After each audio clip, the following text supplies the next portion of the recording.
જોવા.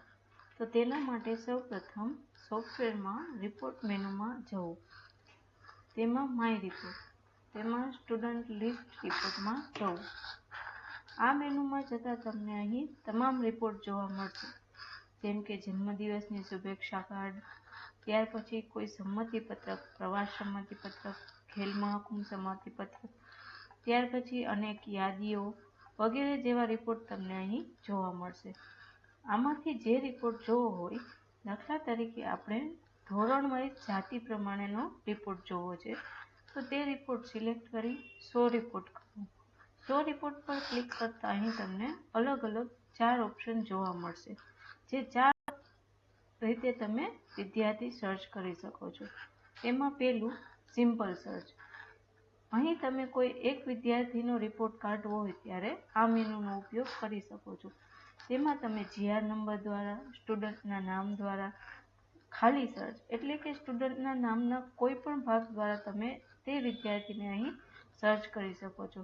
ત્યારબાદ GRની range, LC number વગેરે રીતે અહીંથી સર્ચ થઈ જશે વિદ્યાર્થી. ત્યાર પછી બીજું મેનુ સ્ટાન્ડર્ડ લિસ્ટ. જ્યારે કોઈ આખા ધોરણનો રિપોર્ટ જોવાનો હોય ત્યારે આ મેનુનો ઉપયોગ કરવો. અહીં તમે સિલેક્ટ ધોરણ અને વર્ગ કરવું.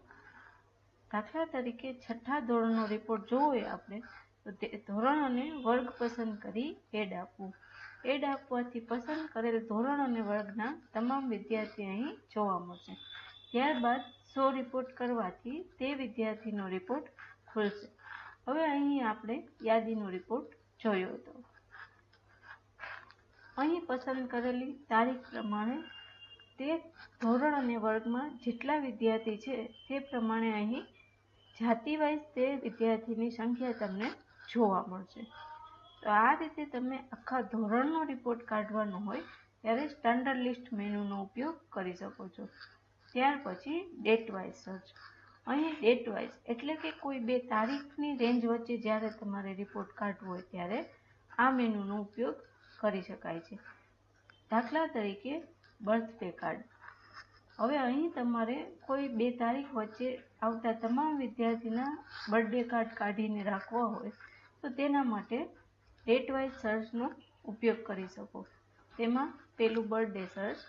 અહીં તમે જે કોઈ બે તારીખ એડ કરશો અને ત્યાર પછી એડ આપશો એટલે એ બે તારીખ વચ્ચે જે કોઈ વિદ્યાર્થીનો બર્થડે આવતો હોય છે તે તમામના નામ અહીં જોવા મળશે.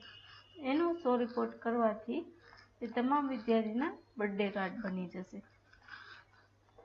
હવે આમાં તમારે તમારી સ્કૂલના જો કોઈ બર્થડે કાર્ડ બનાવવું હોય તો તમારી ડિઝાઇન અમને આપવાની રહેશે. તો તમારી ડિઝાઇનમાં પણ આ કાર્ડ તૈયાર થઈ જશે. આ રીતે બર્થડેનો રિપોર્ટ તમે બનાવી શકશો. ત્યાર પછી તે જ રીતે એડમિશન ડેટ છે, લીવ ડેટ છે, આ રીતે અલગ અલગ ડેટ દ્વારા તમે અહીં રિપોર્ટ સર્ચ કરી શકો છો. ત્યાર પછી પાવર સર્ચ. હવે આ મેનુમાં ક્લિક કરતાં તમને બે ઓપ્શન જોવા મળશે, સર્ચ 1 અને સર્ચ 2. સર્ચ 1માં ક્લિક કરવાથી બધા ધોરણ અને બધા વર્ગ જોવા મળશે. અહીં તમારે જે ધોરણ અને જે ક્લાસ માટેનો રિપોર્ટ જોતો હોય તે પ્રમાણે તમે ધોરણ અને ક્લાસ પસંદ કરી શકો છો. દાખલા તરીકે 1 થી 3 ધોરણ માટેનો જ રિપોર્ટ જોવો હોય તો તે પ્રમાણે ધોરણ પસંદ કરવાના, ક્લાસ પસંદ કરવા અને સર્ચ કરવાથી તમને અહીંયા ટોટલ સંખ્યા જોવા મળશે. સર્ચ 1 મેનુનો ઉપયોગ આ રીતે થઈ શકે છે. બીજું સર્ચ 2.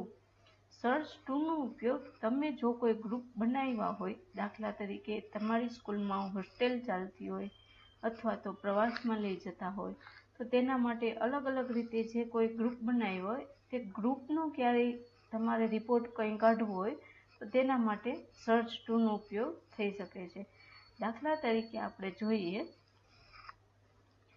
જેટલા વિદ્યાર્થીને પ્રવાસમાં લઈ જવા છે તેટલા જ વિદ્યાર્થીનું તમારે આમાંથી આઈ કાર્ડ બનાવવું હોય તો તે પણ બની જાય. તો તેના માટે આઈ કાર્ડનો રિપોર્ટ પસંદ કરી શો રિપોર્ટ કરવું. પાવર સર્ચમાં જઈ સર્ચ 2.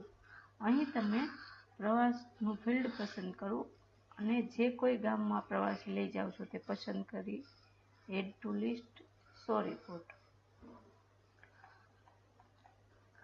આ રીતે સર્ચ ટૂલનો ઉપયોગ કોઈ પણ ગ્રુપ બનાવ્યું હોય અને તે ગ્રુપ માટેનો રિપોર્ટ કાઢવો હોય તો તેના માટે થઈ શકે છે. આ રીતે તમે પાવર સર્ચ દ્વારા, ગેટવાઇઝ સર્ચ દ્વારા, સ્ટાન્ડર્ડ લિસ્ટ, સિમ્પલ સર્ચ આ બધા મેનુ દ્વારા અલગ અલગ રીતે તમે વિદ્યાર્થીના રિપોર્ટ જોઈ શકો છો. આભાર.